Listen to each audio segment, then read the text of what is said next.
During 2014, there were 15 homicides in Winston-Salem.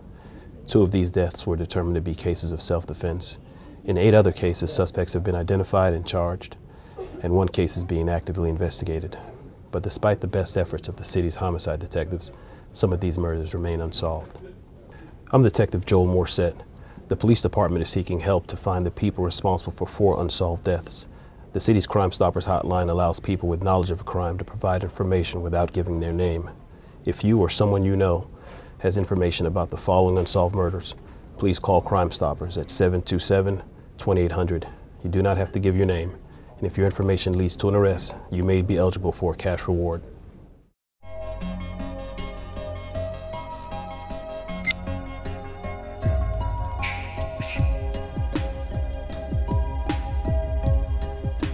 On January 3, 2014, the nephew of Delroy East contacted the police after not hearing from his uncle for 3 days. East lived here on Manchester Street and tended to call or stop by his nephew's house at least once a day. Officers met the nephew at East's home at 11:30 a.m. A search of the house turned up no clues of his whereabouts, and the house appeared to be in order with no signs of a struggle. However, his car was parked right here in the street.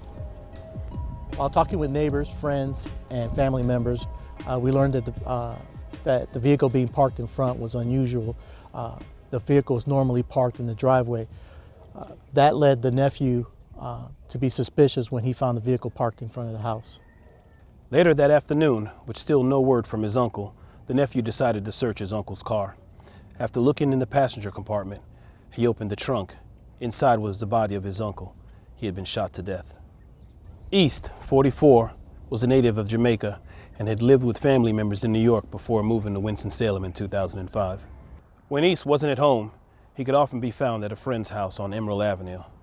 That's where he was on New Year's Eve. He left in his car that evening. Witnesses said he left alone.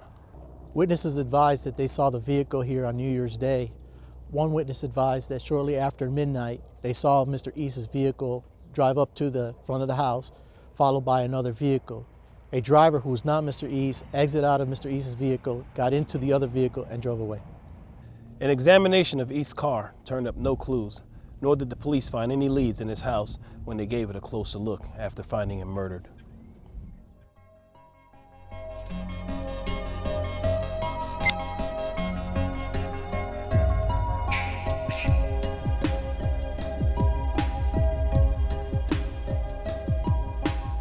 It was 3:30 in the morning when the police found Christopher Rashawn Thompson shot to death in the front of his house at the corner of 25th and Gilmore Streets.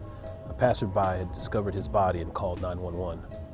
Thompson, 22, lived with his mother and grandmother and was highly regarded by the manager of the framing shop where he worked. The night before his death, Thompson had been out with friends at a club downtown. Sometime around 2 in the morning, Thompson dropped his friends off on the north side of town. Then he stopped at a fast food drive-thru on his way home. The security camera at the drive-thru showed that Thompson was alone. When police arrived on Gilmore Avenue, they found Thompson here, next to his car. The driver's side door was open and the music was on. His half-eaten food was on the seat. Investigators believe that Thompson was sitting in his car eating before he was killed. Family members told police that this was his pattern. When he arrived home, he would sit in his car for a while, relaxing to music before going indoors. Thompson was shot after he got out of his car. However, detectives have no clear evidence of a motive, nor any information about Thompson's attacker. They canvassed the neighborhood, but none of the neighbors said that they heard a gunshot at that early hour or saw who did it. Detectives also have found no evidence of a confrontation at the nightclub that might provide any clues about who killed Christopher Thompson and why.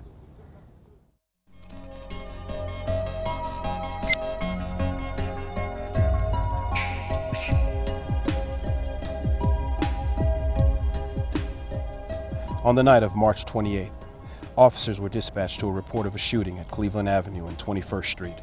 They arrived to find 23-year-old Christopher Deshaun Jones shot to death. Investigators believe that Jones was walking alone along Cleveland Avenue at about 11 p.m. on the night he was killed. He was in the middle of a residential area, and it was a warm spring night. It would not have been uncommon for people to be out on foot, even at that late hour. At the corner of Cleveland and 21st, Jones encountered at least 2 men and entered into a conversation with them. Witnesses later described them as being in their late teens or early 20s. So we're not sure of what exactly happened. We know that Jones met up with several men on the corner, and during some kind of verbal altercation, it turned physical. Jones began fighting with some of the individuals and actually started getting the upper hand from what witnesses have told us. At this time, one of the men produced a weapon and started firing at Jones, which caused him to fall and die in the street. By the time detectives arrived on the scene, a light rain had started to fall, bringing with it the risk that evidence could be washed away or compromised. During the course of the investigation, we interviewed several witnesses that were in the area that observed some of the events go down. But due to it being so dark out, they were unable to provide us with a good detail of the clothing the subjects were wearing. We do know, however, that at least 3 young black males ran away from the scene towards Burke Village. Further frustrating the investigation, authorities have no indication of where Jones was going that night, whether or not he knew his attackers or what he and the men argued about.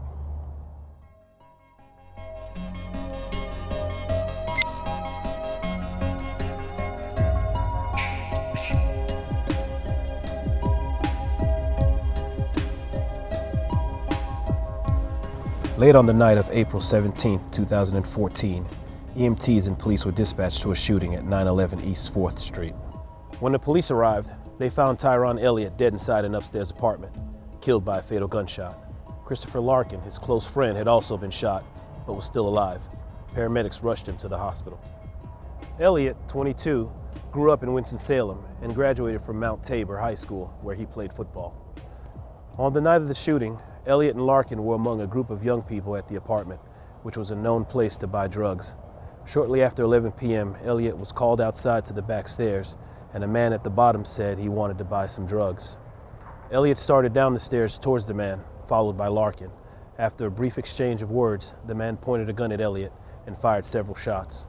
When the shooting started, Mr. Elliott ran up the stairs and into the apartment. He was so seriously wounded that he collapsed and died inside the apartment. Larkin also was seriously wounded. He ran through the apartment and down the front steps, where he collapsed. The paramedics arrived in time to save his life. During the investigation, we learned that Mr. Larkin had just stepped outside the door when the shots were fired. We do not believe that he was an intended target of the gunman. Witnesses said that the gunman fled the scene on foot after the shooting. Larkin later told police that he does not know the identity of the man who shot him and Elliott. Others at the apartment also told the police that they do not know the identity of the gunman. Based on their reconstruction of events that night, investigators believe that the man went to the apartment with the intention of shooting Elliott. However, no one overheard anything that would give police a clue to the shooter's identity or a clear motive of shooting Elliott. The Winston-Salem Police Department works all cases very diligently, and they are a high priority. The 4 cases that you've just watched have proven to be somewhat difficult. The investigative leads we followed have not led to an arrest. We're asking for anyone with any information to please come forward and give that one piece of information that might lead to apprehension in these cases. When murders go unsolved, the killers remain at large in our community. The police department wants to find the people responsible for these murders and get them off our streets. If you or someone you know has information about the murders of Delroy East, Christopher Thompson, Christopher Jones, or Tyrone Elliott, call Crimestoppers at 727-2800. You do not have to give your name. If your information leads to an arrest, you may be eligible for a cash reward. That's 727-2800. For the Winston-Salem Police Department, I'm Detective Joel Morissette. Thanks for watching.